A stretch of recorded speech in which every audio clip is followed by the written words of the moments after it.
Hola chicos, buenos días, buenas tardes.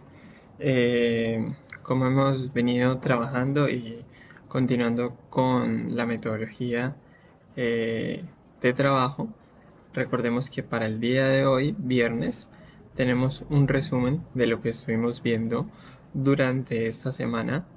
Entonces vamos a intentar resumir en una media horita lo que vimos nuestro respectivo día de la semana y que les recuerdo que lo principal que vimos fue dinámica de movimiento circular y trabajo y energía cinética.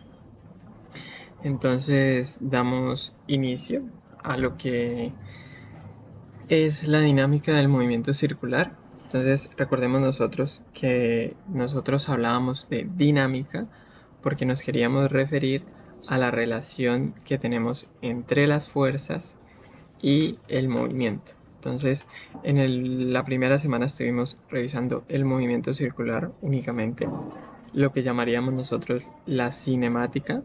Entonces, nosotros lo único que nos importaba era cuál era la velocidad, cuál era su aceleración, cómo se movía y ya. En este caso, lo que nosotros vamos a necesitar es conocer qué relación existe entre las fuerzas, que la vimos también la segunda semana, y el movimiento. Entonces, si hay una cierta fuerza, eso cómo se ve implicado en el movimiento que tiene una partícula. Y cómo dichas fuerzas hacen que mi cuerpo se mantenga en un movimiento circular. Entonces, empecemos un poco por revisar lo que es el movimiento circular uniforme, en el cual recordemos que nuestra palabra uniforme no significa que no exista ninguna aceleración, como en el caso de cuando era el movimiento en línea recta. En este caso, la aceleración centrípeta siempre va a existir una aceleración radial o normal, ¿sí? Y siempre va hacia el centro del círculo. Ya miraremos el porqué. Pero volviendo entonces, el movimiento circular uniforme se refiere a que la velocidad es constante y por lo tanto no voy a tener una aceleración tangencial. Que si nosotros recordamos, decíamos que la aceleración tangencial es el cambio de la velocidad con respecto al tiempo. Entonces vamos a tener únicamente una velocidad tangencial constante y una aceleración radial que por lo mismo también es constante. Porque esta fuerza siempre va hacia el centro. Entonces, remontémonos a esta parte, ¿sí? O no, acá directamente. Si nosotros, por ejemplo, cuando nosotros vamos en un bus, en un carro, y cogemos una curva, nosotros sentimos que nos vamos a salir, ¿cierto? Entonces, de pronto eso a veces nos hace pensar que la aceleración va hacia afuera, porque es lo que nosotros estamos sintiendo. Sin embargo, eh, por eso mismo, como nosotros tendemos a seguir por nuestro camino, ¿sí? Si nosotros no tuviésemos ninguna aceleración, nosotros seguiríamos este camino. Pero, ¿qué es lo que hace la aceleración? La aceleración es algo que nos está jalando hacia el centro. Y esta aceleración se produce por alguna fuerza, ¿sí? Por alguna fuerza en específico que nosotros tengamos. Entonces, en el caso, digamos, de que nosotros estamos girando una pelotica con respecto con una cuerda, pues la cuerda es la que le va a hacer una fuerza de la tensión, y eso se va a traducir en una aceleración centrípeta que va hacia el centro. En este caso, tanto las fuerzas como las aceleraciones van hacia el centro, ¿listo? Entonces, esto va a ir girando y siempre se va a mantener. ¿Qué pasa si, por ejemplo, nosotros cortamos la cuerda? Si cortamos la cuerda, la fuerza se va, ¿sí? Sumatoria de fuerzas es igual a cero. Y como la sumatoria de fuerzas es igual a cero, la aceleración no existe. Entonces, es lo que vemos acá. Si se corta la cuerda en cierto momento, la pelotica va a seguir su camino. Entonces, es por eso que nuestra aceleración va a ir siempre hacia el centro. Si en algún ejercicio, que realmente no creo que veamos en esta asignatura, nuestra aceleración o nuestra fuerza resultante va hacia afuera, lo que vamos a tener es que la velocidad va a tender a generar un círculo. Siempre, digamos, vamos a intentar que nuestra aceleración se convierta en, digamos, como en en la que nos direcciona hacia dónde va a ir nuestro radio de giro. Por lo tanto, si nosotros tenemos una aceleración que va hacia afuera, lo que va a pasar es que vamos a generar otro círculo por acá, ¿sí? Y vamos a tener un movimiento circular en esa otra dirección. Pero como les digo, eso realmente en estos casos de física mecánica 1 realmente no son apreciables, ¿sí?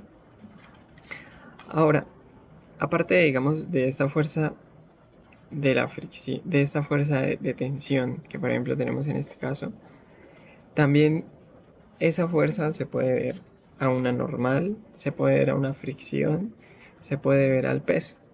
Entonces, cuando nosotros, por ejemplo, estamos, como les digo, en el carro, nosotros no tenemos ninguna cuerda que nos esté jalando, ¿sí? No es que nosotros cada vez que intentemos coger una curva, haya una cuerda que jala el carro. En esos casos, ¿qué tenemos? En esos casos lo que vamos a tener es una fricción, ¿sí? Entonces digamos que si nosotros estamos queriendo coger una curva así y acaba nuestro vehículo, nuestra velocidad va para allá, ¿cierto? Siempre derecho. Entonces, cuando yo coja la curva, yo quiero seguir este camino derecho. Entonces, lo que voy a tener es una fuerza de la fricción que se opone a que yo siga para allá. Entonces, es una fuerza de la fricción que en este caso va hacia adentro de la trayectoria, ¿sí? Y que esa fuerza de la fricción es la que me va moviendo el vehículo para que esta velocidad cada vez vaya girando y siendo tangente a la trayectoria. Entonces no siempre va a ser una cuerda, puede ser la fricción, ahorita veremos que también puede llegar a ser el peso o la normal, dependiendo pues del ejercicio. Lo más importante y lo que debemos siempre considerar es que vamos a tener una sumatoria de fuerzas, o sea, una fuerza neta hacia el centro de la trayectoria y por lo tanto vamos a tener una aceleración radial, una aceleración centrípeta hacia el centro de la trayectoria. Ya entonces, digamos eso sería como el movimiento, como lo que recordamos de nuestra primera parte y ya lo relacionamos un poco con las fuerzas. Ahora, cuando nosotros queremos expresar eso y plantear nuestros diagramas de cuerpo libre, entonces, ¿qué pasa? Recordemos que nosotros ubicamos un punto y a partir de ahí trazamos las fuerzas. Acá volvemos a lo mismo que vimos la semana pasada. Nosotros no colocamos la aceleración en el diagrama de cuerpo libre, es decir, no la colocamos acá pegada. La podemos colocar a un ladito, en lo posible de un color diferente para que se entienda que no es una fuerza, sino que es un movimiento, debido a que, si nosotros recordamos, nosotros tenemos sumatoria de fuerzas igual a masa por aceleración, ¿cierto? Entonces, ¿qué pasa, chicos? Este es el término de las fuerzas. Este es el término del movimiento. En eso consiste la dinámica, en relacionar fuerzas con movimiento. Yo no puedo pasar esto a este lado, no estaría correcto, ¿sí? Por más de que, digamos, nosotros a la hora de desarrollar el ejercicio nos dé igual, sencillamente, pues lo ideal es que en el diagrama de cuerpo libre no se coloque, porque sería algo que está erróneo. Sin embargo, pues es como una recomendación y es lo que se suele hacer. Entonces, tampoco, por ejemplo, se coloca masa por, o sea, si no se coloca aceleración, tampoco se va a colocar masa por aceleración, por lo mismo, ¿sí? Entonces recordemos que acá no se coloca masa por aceleración, ¿sí? Y tampoco se coloca, digamos, hacia afuera, pensando que como una cosa debe ser igual a la otra, yo diga, no, si este va para arriba, este va a ser igual y contrario, ¿sí? Que algunas veces podemos llegar a confundirnos por este lado. Entonces, eso no es correcto. Recordemos que siempre nuestra intención es que ambos que una cosa sea igual a la otra, entonces las fuerzas igual a la masa por aceleración y que me corresponda a mi movimiento. Ya si nosotros vamos a hablar y mirar acerca de cómo planteamos esta aceleración, recordamos que nosotros nombrábamos a la aceleración radial como la velocidad al cuadrado sobre el radio. Y que también teníamos que la velocidad era la velocidad angular por el radio y por lo tanto esta aceleración radial la podíamos expresar como omega cuadrado por el radio, ¿sí? Esto digamos son diferentes formas de hallarla. ¿De qué dependen? De que digamos yo digo, oye, ¿cuál uso? ¿La de la velocidad tangencial o la de la velocidad angular? La que debemos usar es la que más se acomode a nosotros y al ejercicio. Si un ejercicio nos da directamente velocidad tangencial, usamos esta. Si me da velocidad angular, usamos esta. ¿Qué pasa si yo no entiendo bien el concepto, no me acuerdo de esta fórmula, pero sí de esta? Pues si tengo una, puedo hallar la otra y reemplazo. Entonces todas son iguales, todas son equivalentes, ¿sí? Me simbolizan lo mismo, lo único es que los términos son diferentes. Y en eso es lo importante, en entender el concepto y en entender el término. Más allá de nosotros hallar, reemplazar ecuaciones y todas estas cuestiones que son un poco más de procedimientos, lo importante acá es, digamos, el análisis y entender qué fuerzas intervienen, al igual como saber que entre yo tenga una mayor velocidad, debo tener una, pues por lo tanto voy a tener una mayor aceleración. Y si tengo una mayor aceleración, voy a tener una mayor fuerza. Entonces es por eso que cuando nosotros cogemos una curva a una alta velocidad, de pronto puede ser que nos salgamos, ¿sí? ¿Por qué razón? Porque las llantas no son capaces de generar la suficiente fricción. Entonces, como no generan la suficiente fricción, no generan la suficiente fuerza y no generan la suficiente aceleración. Entonces, la aceleración no es capaz de hacerme girar el cuerpo. Entonces, esas son, digamos, cositas interesantes que debemos entender. También que entre menor sea el radio, vamos a tener una mayor aceleración. Entonces, lo mismo. Si nosotros tenemos una curva súper amplia, ¿sí? Una curva súper amplia, pues de pronto cogerla a una mayor velocidad no va a ser tan difícil. Pero si nosotros tenemos una curva cerrada, pues coger esta curva con una misma velocidad que esta, nos vamos a necesitar entonces unas llantas de una mayor capacidad y que me generen una mayor fricción en el cuerpo para yo eh, poder mantenerme en el movimiento circular. ¿Listo?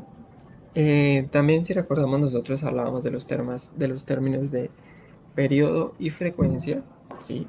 Que decíamos que la frecuencia era 1 sobre el periodo, que la frecuencia era cuántas vueltas doy en un segundo y el periodo era cuánto tiempo tardo en dar una vuelta. Entonces, una es, digamos, la inversa de la otra y eso yo lo puedo expresar si lo dejo en términos de la velocidad y del radio de acá. ¿Esto de dónde sale, chicos? Eso sale de que sabemos que la velocidad angular es 2pi por la frecuencia, ¿sí? Y sabemos que la velocidad angular es la velocidad sobre el radio, igual a 2pi, y la frecuencia es 1 sobre el periodo. Entonces, si nosotros despejamos esto, el periodo nos queda 2pi por r sobre la velocidad. Entonces, es una ecuación de más. Si no nos la aprendemos, si no la conocemos, no hay ningún inconveniente porque lo importante es sabernos, yo consideraría que al menos estas tres ecuaciones, ¿sí? Con esas tres podemos hallar todo. Perdón, y esta. Con esas tres podemos hallar esta otra y muchas más. Entonces, si nosotros pues reemplazamos acá la velocidad en términos del periodo, también vamos a tener esta otra ecuación. Y finalmente, pues ya a la hora de nosotros resolver ejercicios, y les recuerdo que nosotros estuvimos resolviendo una serie de ejercicios en la jornada de la semana, pues para entender más estos temas y poder aclararlos, ya que desde mi punto de vista el movimiento circular a veces es un poco confuso y con la sola teoría es un poco difícil verlo. Entonces, mientras hacíamos ejercicios, pues entendíamos y afianzábamos más esos conocimientos. Entonces, si los quieren revisar, está en el directo de esta semana, que lo pueden buscar en el canal. Entonces, la sumatoria de fuerzas es nuestra fuerza neta igual a masa por aceleración. ¿Qué aceleración tenemos? Aceleración radial. ¿Y cuál es esa aceleración radial? La velocidad al cuadrado sobre el radio. ¿Listo? Entonces, por ese lado nosotros podríamos hallar esto, ¿sí? Esa sería como nuestra ecuación para plantear esto. Listo, chicos. Eso, digamos, hablamos. Normalmente es cuando tenemos un movimiento circular horizontal, en el que el peso no nos influye. Cuando tenemos un movimiento vertical, como por ejemplo en este caso, ¿sí? Que lo estamos girando en un plano vertical, nosotros tenemos una influencia del peso. Si nos damos cuenta en este punto, el peso apunta para abajo, ¿sí? Y como apunta para abajo y tengo una fuerza, entonces eso se me va a traducir en que yo tengo una aceleración tangencial. Y como tengo una tensión que va hacia el centro, tengo una aceleración radial. Entonces ya no estamos hablando de un movimiento circular uniforme, ¿sí? Sino estamos hablando que tenemos una aceleración tangencial y como tenemos una aceleración tangencial, tenemos una variación de la velocidad. ¿Listo? Y tenemos una aceleración neta, ¿sí? Una aceleración total que va a ser pues la magnitud de estas dos componentes. Eso, digamos, sería en ese punto, ¿sí? Entonces, por ejemplo, si vemos que esto está dando vueltas en este sentido, entonces, ¿qué pasa con el peso? El peso va a ser una aceleración para abajo. Es decir, que nos cuesta un poco más subir eh, este objeto, ¿sí? En esta parte. Pero cuando miramos este cuerpo bajando, ¿qué vamos a tener? El peso y la tensión, ¿sí? Y como él está haciendo un movimiento hacia abajo, pues en este caso el peso nos ayuda a que la partícula gane velocidad bajando. Entonces se convierte en un ciclo en el que acá pierde un poco de velocidad por una aceleración contraria y cuando él va bajando gana una velocidad y así sucesivamente, ¿sí? Este, digamos, es otro planteamiento, ¿sí? Para una persona dentro de una noria en el cual él siempre va a tener una normal para arriba, ¿sí? Generada por el asiento y el peso siempre va a ir para abajo. Entonces, cuando él está en la parte de arriba, va a tener una aceleración hacia abajo, ¿sí? Lo que va a hacer es que él inicie su movimiento para ganar una aceleración hacia abajo y que cuando él está en la parte inferior, él tenga una aceleración para arriba, ¿sí? Entonces, en este caso solamente es una aceleración radial, pero si analizamos un punto diferente, vamos a tener tanto una aceleración radial como una aceleración tangencial. ¿Listo? Entonces, vamos a tener en este caso los dos tipos de movimientos, ¿sí? Normalmente el movimiento acelerado o no uniforme es debido en gran parte al peso y a su influencia, como una fuerza que necesita ser equilibrada y que por lo como que está desequilibrada, es decir, que no tiene otra fuerza que la haga valer cero. Entonces, por lo tanto, lo que tenemos es una aceleración radial. Ya entonces pasamos a trabajar, a ver un poco lo que es el trabajo y lo podemos asimilar mucho con el concepto que nosotros tenemos en la vida real. Nosotros decimos que un trabajo es un esfuerzo que nosotros tenemos que realizar, ¿cierto? Si a nosotros de trabajo nos piden levantar una caja, pues es un esfuerzo que nosotros tenemos que hacer. Entonces es lo mismo, en física un trabajo es como un esfuerzo que yo debo hacer como un cambio en una energía que yo debo hacer y que le estoy implementando, imprimiendo a mi otro cuerpo, ¿sí? Entonces, cuando empezamos a hablar un poco de esto y tomamos un ejemplo, por ejemplo, de que yo quiero mover un carro una distancia S aplicando una fuerza F, entonces esta fuerza F, que tiene componentes paralelas y perpendiculares a mi movimiento, entonces si yo reviso, voy a tener una componente perpendicular en la cual, si nos fijamos, no aporta nada a mi movimiento, porque yo lo estoy queriendo mover hacia la derecha y esta es una fuerza para arriba. Entonces esa fuerza no me aporta nada al trabajo, ¿sí? Si ustedes quieren mover eso y si ustedes quieren subir una caja y una persona más lo que está haciendo es empujándosela hacia la derecha, pues esa persona no está aportando nada a su trabajo, ¿listo? Entonces, cuando las fuerzas son perpendiculares, decimos que no aporta trabajo, y cuando las fuerzas son paralelas, sí aportan trabajo.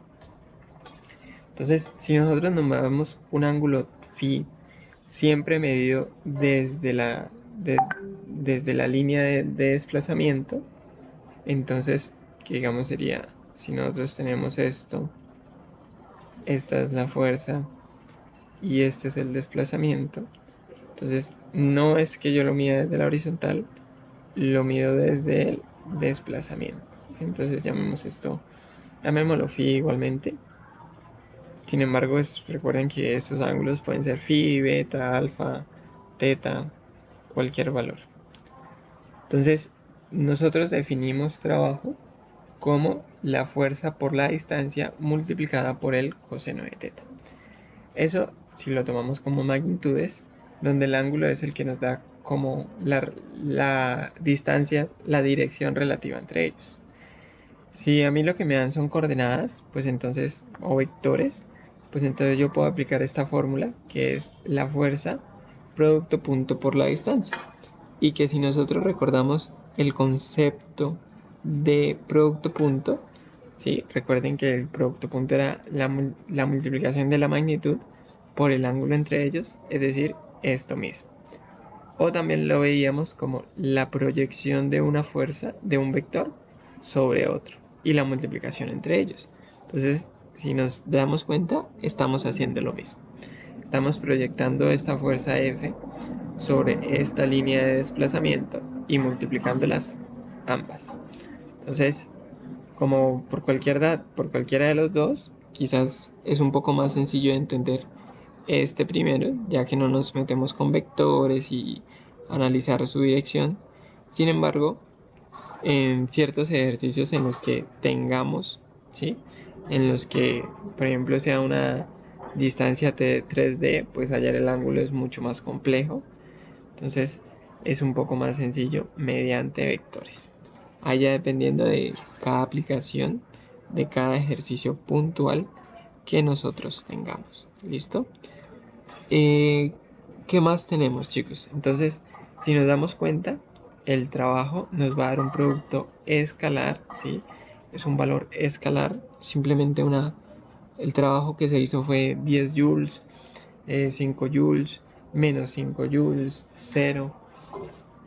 Entonces nos damos cuenta que el trabajo puede llegar a ser positivo, negativo o cero. ¿Cómo lo podemos evidenciar? Simplemente por esta fórmula, si nos damos cuenta, tenemos un coseno. El coseno, como recordamos, puede variar entre menos 1 y 1. Entonces puede ser que tome valores negativos, puede ser que tome valores de 0 o puede ser que tome valores positivos. ¿Cuándo toma cada uno de estos valores? Entonces, si nosotros revisamos, si la fuerza va en la misma dirección del desplazamiento, pues lo que me va a hacer es aportar, ¿sí? Entonces va a ser un trabajo que yo lo cuente como positivo. Si yo por el contrario lo que quiero es mover una caja, pero tengo un compañero que lo que hace es empujármela en dirección contraria, pues él está haciendo un trabajo negativo, ¿sí? En contra. Y normalmente pues es cuando la componente paralela va en dirección contraria a mi desplazamiento.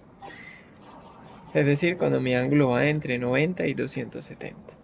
¿Y cuando es cero? Lo que hablábamos antes, cuando es una fuerza perpendicular. Si nosotros nos fijamos acá, tenemos diferentes destellos, ¿sí? Entonces, cuando mi fuerza va en la misma dirección de mi desplazamiento, vamos a darnos cuenta que vamos a ganar una velocidad, y cuando mi fuerza va en dirección contraria vamos a perder una velocidad.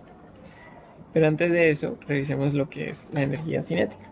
Entonces, la energía cinética igualmente es un producto escalar, y en este caso sí siempre va a ser positivo, y por definición es un medio de la masa por la velocidad al cuadrado. Entonces, ¿qué nos quiere decir la energía cinética? La energía cinética es un tipo de energía que se debe a su masa y a su velocidad. Entonces, entre un cuerpo más tenga masa, más va a tener energía cinética. Si tiene más velocidad, va a tener mucha más energía cinética, ya que está elevada al cuadrado. Entonces, si nosotros analizamos lo que decíamos, si mi cuerpo se está moviendo hacia la derecha y yo le aplico una fuerza que va en dirección paralela, nosotros revisamos y esto estaría generando un trabajo positivo. Como el trabajo es positivo, mi velocidad aumenta. ¿Cómo lo podemos entender? De otra forma. Recordemos la segunda ley de Newton. Entonces, si nos damos cuenta, si hacemos una sumatoria de fuerzas en X, esto se va a estar moviendo. Entonces, esta fuerza me va a generar una aceleración en esta dirección, ¿cierto? Como me genera una aceleración en esta dirección, pues si él tiene una velocidad v, va a acelerarse, va a ganar una velocidad. Caso contrario, que si la fuerza va en dirección contraria. Entonces, si la fuerza va en dirección contraria, lo que nosotros tenemos es un trabajo negativo, mi bloque se frena, y si lo miramos por segunda ley, esta fuerza me genera una aceleración negativa, es decir, una desaceleración al cuerpo. Y si mi fuerza no va ni en la misma dirección ni en dirección contraria, no nos va a ejercer ninguna aceleración, entonces el cuerpo va a seguir igual. Y esto lo podemos reducir al teorema de trabajo y energía, que nos dice que el trabajo total sobre un cuerpo es igual a la diferencia en la energía cinética que existe. Entonces, si el trabajo es positivo, nosotros revisamos, trabajo positivo significa que K2 es mayor que K1. Entonces, K2, energía cinética. Recordemos que la energía cinética depende de la masa y de la velocidad. El bloque no cambia, ¿sí? Porque no es que yo le esté metiendo una masa. Entonces, lo que vamos a tener es un cambio en la velocidad. Como es un cambio positivo, mi velocidad debe aumentar. En este caso, en el que el trabajo es negativo, pues si el trabajo es negativo, significa que K1 es mayor que K2. Por lo tanto, nosotros tenemos que nuestra velocidad de 1 es mayor a la velocidad de 2, o sea, la energía cinética 1 es mayor a la energía cinética 2.